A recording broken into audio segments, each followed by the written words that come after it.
निफाड येथील स्वर्गवासी प्रकाश दत्तात्रय घोटेकर वय 39 यांचं 23 ऑगस्टला रात्री 9:45 वाजता दुर्दैवी निधन झालं।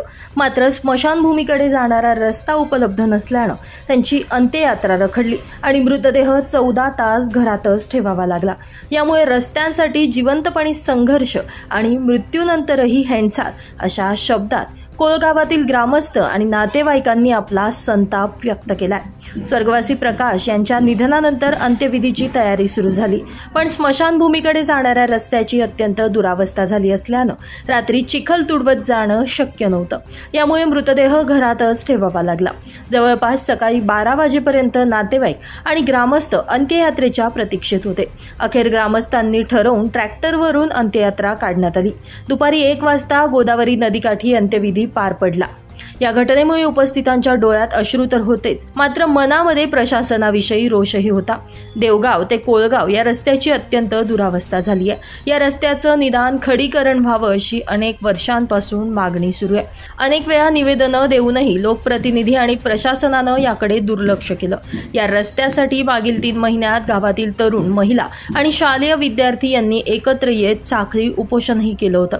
रस्ता मंजूर व्हावा यासाठी मोठा आवाज उठवण्यात आला, तरी देखील अद्याप कोणताही ठोस निर्णय किंवा उपाययोजना झाली नाहीये। या घटनेनंतर गावात संतापाची लाट उसळली आहे। आज अंत्ययात्रा रखडली, उद्या आणखी कोणतं संकट येईल सांगता येत नाही। आता तरी प्रशासनानं जागं व्हावं, अन्यथा गावकऱ्यांना तीव्र आंदोलनाचा मार्ग स्वीकारावा लागेल असा इशारा ग्रामस्थांकडून देण्यात आलाय। रस्त्याअभावी जिवंतपणी संघर्ष आणि मृत्यूनंतरही अपमान असा प्रसंग फक्त आपल्या पुरोगामी महाराष्ट्रातच का घडतो? लोकप्रतिनिधींच्या येवला लासलगाव मतदारसंघातील दुर्लक्षाचे भोग आम्हाला किती काळ भोगावे लागणार असा प्रश्न या निमित्तानं उपस्थित केला जातोय।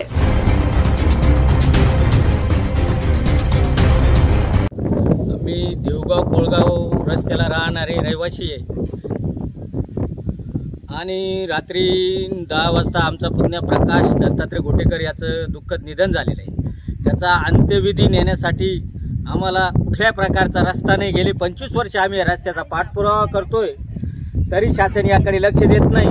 आणि पुढील जर काही अशी घटना घडली, पुढील अंत्यविधी आम्ही आमदार साहेबाच्या, आमच्या येवल्याचे आमदार विकास पुरुष स्वतःला म्हणून घेणारे त्यांच्या दाराशी आम्ही अंत्यविधी केल्याशिवाय राहणार नाही असा कडक इशारा आम्ही देतो। आम्ही कोळगाव तालुका निफाड येवला मतदारसंघात आमचं गाव येतं। काल रात्री साधारणतः 10 वाजता आमचे पुतणे प्रकाश दत्तात्रय घोटेकर यांचा मृत्यू झालेला आहे। त्यांची अंत्ययात्रा काढण्यासाठी आम्हाला या एवढ्या दलदलीतून रस्त्यातून जावं लागले। गेले 25 वर्ष पाहून आम्ही रस्त्याच्या प्रतीक्षेत आहे, तरी आमदार साहेबांनी जर या रस्त्याकडे लक्ष नाही दिलं तर या रोडचा पुढील अंत्यविधी हा आम्ही आमदार साहेबाच्या दारात आणून येवल्याला त्यांच्या ऑफिस समोर अंत्यविधी करू असा आम्ही ठाम निर्णय घेतलेला आहे। नाशिक माझा न्यूजसाठी किरण कुमार आवारे, निफाड।